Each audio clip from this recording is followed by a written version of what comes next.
খালেদা পুত্রের সম্বল, নয়াদিল্লির বন্ধুত্ব ও মুক্তিযুদ্ধ। মুক্তিযুদ্ধকে সামনে রেখে খালেদা পুত্র এক ঢিলে দুই পাখি মারতে চেয়েছেন। আমি বললাম যে আমার ফেরার পিছনে কোনো কারণ নেই। 2 দিন পর যখন 15 দিন পর ফিরে আসলাম, আমি এই কথাটা চেঞ্জ হতে পারে না, তাহলে আমাকে সেই ব্যাখ্যাটা দিতে হবে। ভারতের সাথে বিএনপির একটা আন্ডারস্ট্যান্ডিং হয়ে ওই যে কথা মনে হচ্ছে ফ্যাসিবাদের দোসর জাতীয় পার্টির 167 আসনে কিভাবে তাদেরকে অ্যালাউ করলেন।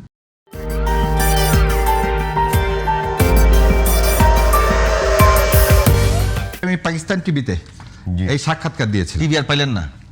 আচ্ছা, টিভি যে যখন যেখানে ইংল্যান্ডেও দিচ্ছি, সব জায়গায় দিচ্ছি, সেইখানে এটা হচ্ছে আনন্দবাজার পত্রিকা, ওদের মধ্যে ডিসেন্ট আবার এটাকে বের করছিল যে সেটা হচ্ছে খালেদা পুত্রের সম্বল, নয়াদিল্লির বন্ধুত্ব ও মুক্তিযুদ্ধ।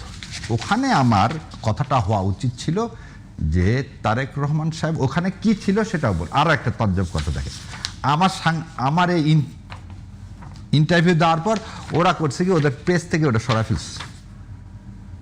এখন সাবস্ক্রাইব না করলে $150 না দিলে আপনি এই খবর আর পড়তে পারবেন না। আচ্ছা, এটা আমি আপনার জন্যও দিয়ে দিলাম। আচ্ছা, এবারে কি ছিল ওখানে, এই ইয়াটা লেখছিল কে দেখেন ভাই, এটা দেন। এটা লেখছিল হচ্ছে অনির্বাণ দাশগুপ্ত। অনির্বাণ দাশগুপ্তর কোশ্চেন ছিল 2টা। একটা হচ্ছে এখনই দেশে ফেরার বিষয়ে সিদ্ধান্ত নেওয়ার সুযোগ তার জন্য অবারিত এবং একক নিয়ন্ত্রণাধীন নয়। এটা উনি লিখেছিলেন, তারেক রহমান সাহেব বলছিলেন। উনি এই যে এখানে ওই যে ওটা আমি বাংলা আমার কাছে আছে। আচ্ছা আচ্ছা আচ্ছা, বলছে নভেম্বরে সমাজ মাধ্যমে তারেক লিখেছিলেন, এখনই দেশে ফেরার বিষয়ে সিদ্ধান্ত নেওয়ার সুযোগ তার জন্য অবারিত এবং একক নিয়ন্ত্রণাধীন নয়। অনেকের প্রশ্ন, দিন 15-18 মধ্যে এমন কি হলো যে তিনি দেশে ফেরার কথা ঘোষণা করলেন। আমি সেদিন ওখানে বলতে যে ইংরেজি তো দুর্বল, ওই জন্যে ট্রিটি বলে ফেলে দিছি। হ্যাঁ, ট্রিটি বলে ফেলে দিছি। বলতে হতো মানে কন্ট্রাকচুয়াল ট্রিটি না বলে ট্রিটি তো আগে বুঝি কি। যে অভিযোগ আপনারা শেখ মুজিবুর রহমানের বিরুদ্ধে করেন এরকম কিছু না, শেখ মুজিবুর বিরুদ্ধে অভিযোগ আলাদা। সে তো মিলিয়ন বলেছেন।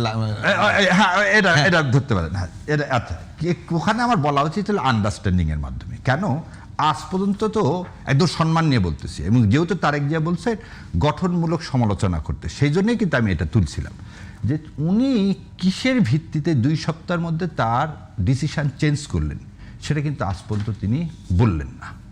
সেকেন্ড কথা, এখানে কি বলছে, কূটনীতিক শিবিরের মতে মুক্তিযুদ্ধকে সামনে রেখে খালেদা পুত্র এক ঢিলে 2 পাখি মারতে চেয়েছেন। 1, দেশের বিরাট সংখ্যক স্বাধীনতা সমর্থক মানুষের পাশে চেষ্টা পাওয়া। 2, ভারতকে বার্তা দেওয়া।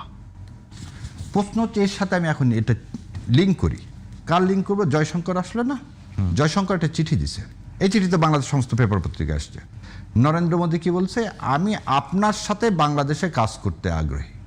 না, এটা না সাহেব ভাই, আমি এখানে একটু আপনাকে কারেকশন দিই।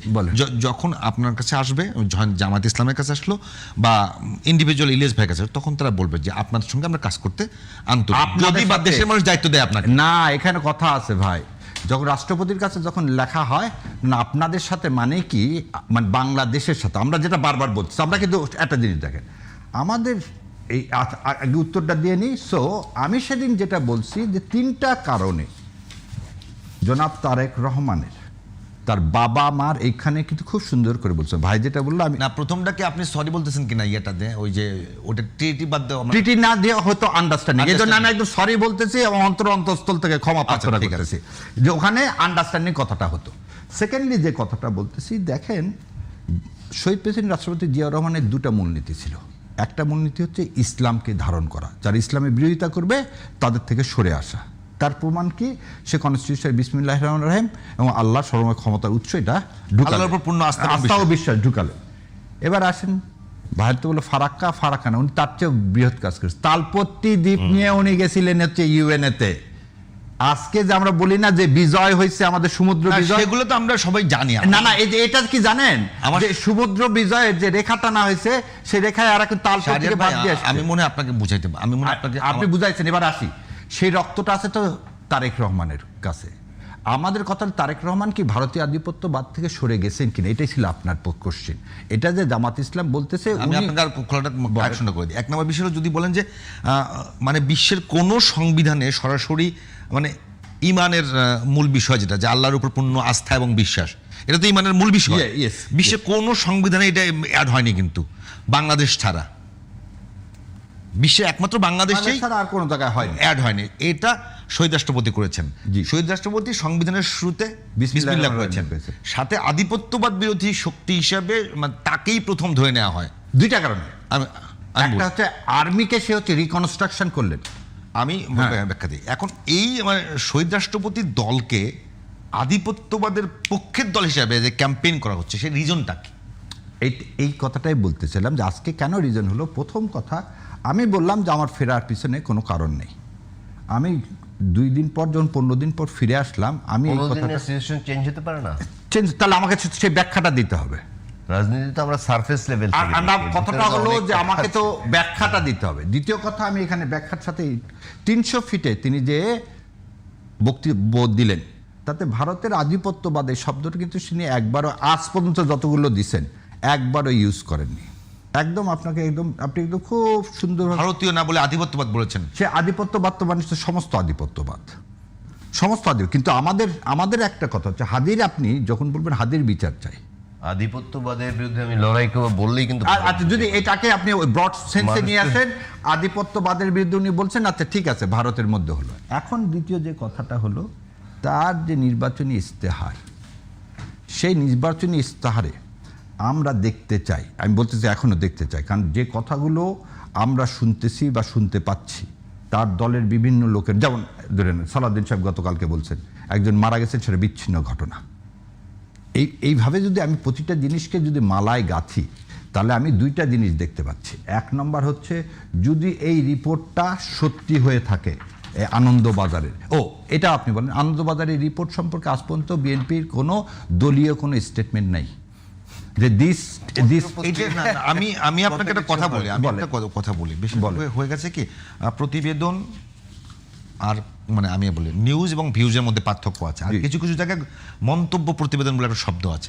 ওই রিপোর্টটা পড়ে আমার কাছে যেটা মনে হয়েছে, পুরোটাই একটা মন্তব্য প্রতিবেদন। ইলিয়াস ভাই ঠিক বলছে কিনা, মন্তব্য প্রতিবেদন, সেইটার বিরুদ্ধে আসলে না মানে ওই থাকে না, দলের মধ্যে স্টেটমেন্ট দেওয়া যেতে পারে না।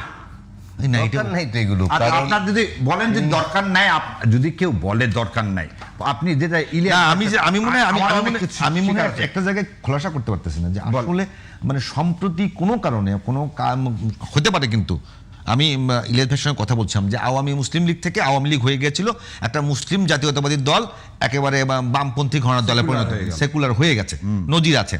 আপনাদের কাছে এনসিপি এবং জামাতের কাছে কেন মনে হচ্ছে যে বিএনপি তার মানে চেঞ্জ করছে, আধিপত্যবাদ ক্যারেক্টার থেকে বেরোয় যাচ্ছে? কারণ সর্বপ্রথম কথা হলো, বিএনপির মধ্যে যা দেখা যাচ্ছে, সে ভারতীয় ভাই যেটা বললেন ব্রডার সেন্সে আপনার বলছেন যে প্রচুর কাজগুলোর মধ্যে যেগুলো হয়েছে, তাতে মনে হচ্ছে ভারতের সাথে বিএনপির একটা আন্ডারস্ট্যান্ডিং হয়ে ওই যে কথা মনে হচ্ছে নরেন্দ্র মোদীর চিঠিটা নিয়ে আসছে কে? ভারতের পররাষ্ট্রমন্ত্রী। তিনি ডক্টর ইউনূস সাহেবের সাথে বসেননি, কোনো পলিটিক্যাল পার্টির সাথেও বসেননি, কিন্তু তিনি হঠাৎ যখন দেখতেছেন আমাদের দেশের মানুষ, আপনার আরেকটা জিনিস বলি, কেন সব সময় ইন্ডিয়ান সমস্ত পেপার পত্রিকা সব বাদ দিই, সমস্ত পেপার পত্রিকা বলতেছে যে বিএনপি ক্ষমতায় আসলে ভারতের সাথে সম্পর্ক ইমপ্রুভমেন্ট হবে। এটা কি বিএনপির দোষ? না, আপনি আমাকে এটা বলেন যে ভারতের সাথে যে আপনি সম্পর্কটা কিরকম হবে, সেটা তো আপনি আজ পর্যন্ত বললেন না রে ভাই।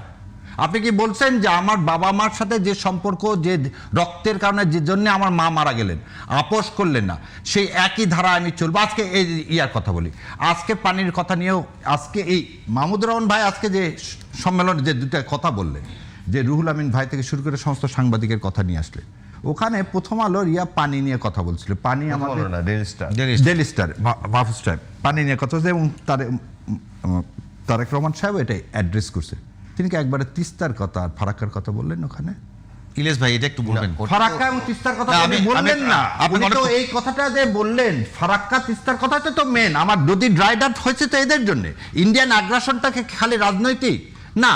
আর ইন্ডিয়া কেন আমার ভোটকে লেজিটিমেসি দিতে হবে ইন্ডিয়াকে, এই কথাটা তিনি এই যে যখন বলতেছেন, আমি 2টা জিনিস আরেকটা বলি, যে যারা গত 15 বছরে সবচেয়ে বেশি অ্যাসাসিনেট করছে তারেক রহমানকে এবং বেগম খালেদা জিয়াকে, দেশনেত্রীকে, তারা কিভাবে এসে এই কয়দিনের মধ্যে তারা এসে কিভাবে তার সাথে বসে হুজুর হুজুর করে যাচ্ছে। আমি খালি সাংবাদিক বলবো না, ব্যবসায়িক বলবো, সবাইকে বলবো। যেমন আমি উদাহরণ দিয়ে বলতে পারি। এটা উত্তর এটা আপনি বলেন, আপনি ফারাক্কা আইডিয়া নিয়ে বললেন। ইলিয়াস ভাই, আমি কোশ্চেনটা করলে আপনার সহজ হবে। কোনো কারণে বিএনপির মানে সুরের মধ্যে বা স্বরের মধ্যে কোনো নমনীয়তা দেখা যাচ্ছে কিনা, যে কারণে এই ক্যাম্পেইনটা অনেক বেশি হালে পানি পাচ্ছে? একদমই না। বিএনপি দেশ চালিয়েছে, বহুবার দেশ চালিয়েছে বাংলাদেশ স্বাধীন হওয়ার পরে।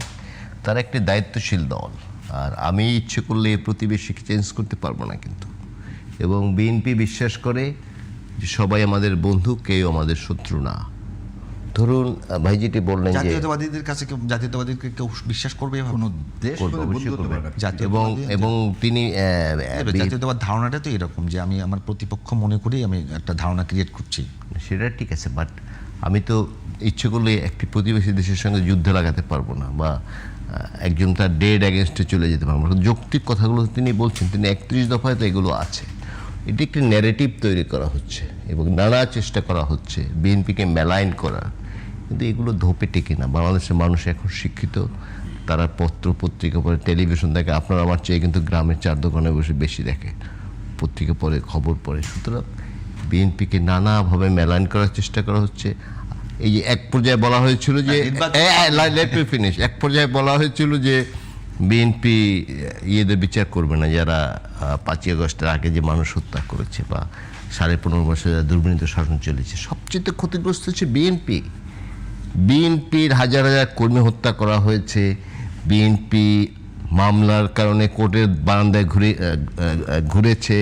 বিএনপি নেতারা ঘরে থাকতে পারে না। অনেক দল অনেক দল তো আওয়ামী লীগে আশ্রয় নিয়েছিল, আর হঠাৎ করে আবার অন্য দলে এসে আশ্রয় নিয়েছে। মানে ওই আমলেও শান্তিতে ছিল, এই আমলে শান্তিতে থাকার চেষ্টা করছে। বাট বিএনপির একজন লোক আওয়ামী লীগে জয়েন করেছে, বা ছাত্র দলের একটি ছেলে ছাত্রলীগে গিয়ে আশ্রয় নিয়েছে, এই রেকর্ড কিন্তু কেউ দেখাতে পারবে না। সুতরাং এগুলো এখন মেলাইন করার জন্য, এবং সামনে এই রাজনৈতিক প্রতিপক্ষ এগুলো বলবে। আপনি কাদেরকে প্রিজাইডিং অফিসার? ডিসি সাহেবদেরকে। এই ডিসি সাহেবরা গত 15 বছর রিটার্নিং অফিসার বলুন তাদেরকে, রিটার্নিং অফিসারগুলো, ডিসি সাহেবগুলো, রিটার্নিং অফিসারগুলো 15 বছর কারা আমলে নিয়োগপ্রাপ্ত। তারা কি অ্যাটিটিউড কোন জায়গায় করলো তার একটা উদাহরণ। মান্না ভাইয়ের বগুড়ারটা আপনি নিষিদ্ধ করলেন, একই ফর্ম সব কিছু, ঢাকারটা কি করলেন? অ্যালাউ করলেন। যারারটা আজকে বললো এর ফ্লিমজি গ্রাউন্ড, কয়েক সেকেন্ডও নেয়নি শুনানি করতে, যে এটা কেমন করে উনি করলেন।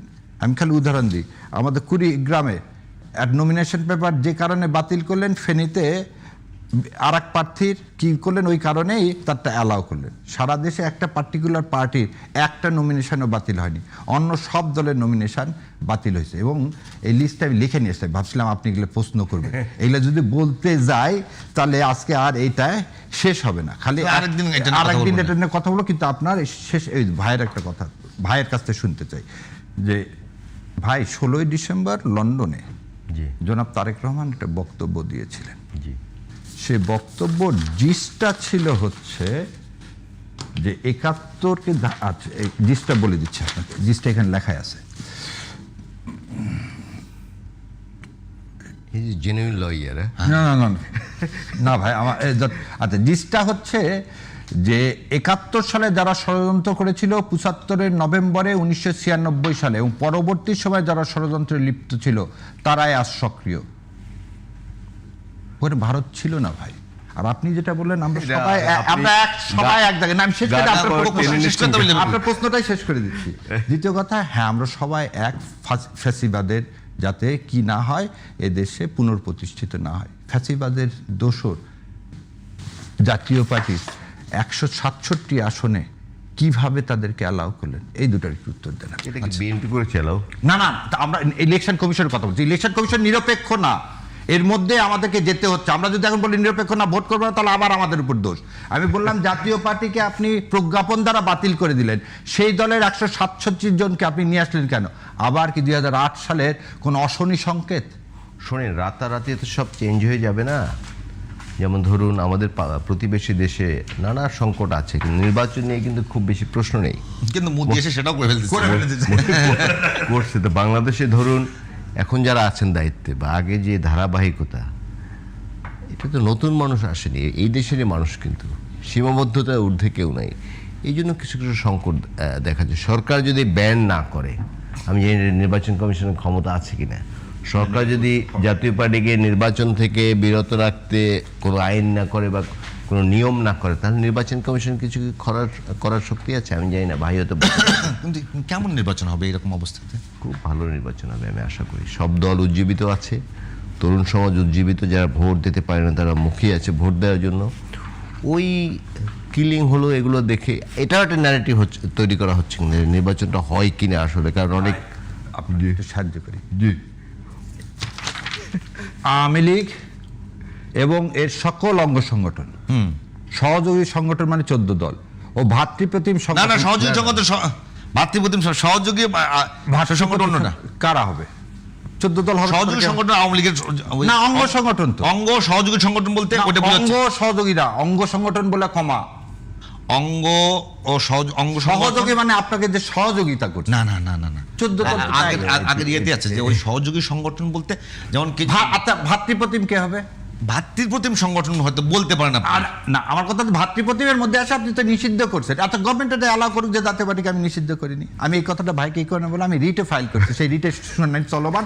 কোর্ট শুনতে চাইছে যে আপনি জাতীয় পার্টি এর মধ্যে আসে কিনা। তো ওখানে কোর্টে গিয়ে সহযোগী সংগঠন বলেন না, আপনি না, ভাতৃপ্রতিম আমি সহযোগী বলি না, আমি ভাতৃপ্রতিমের মধ্যে নিয়ে ভাতৃপ্রতিম আসছি। ডাকতে থেকে না, হ্যাঁ, আমি পরামর্শ দিলাম আপনাকে। না, না, ভাতৃপ্রতিমের না, একটা জায়গাতে আমাদের মনে হয় আলোচনা চালান যাবে না, শেষ করতে হবে।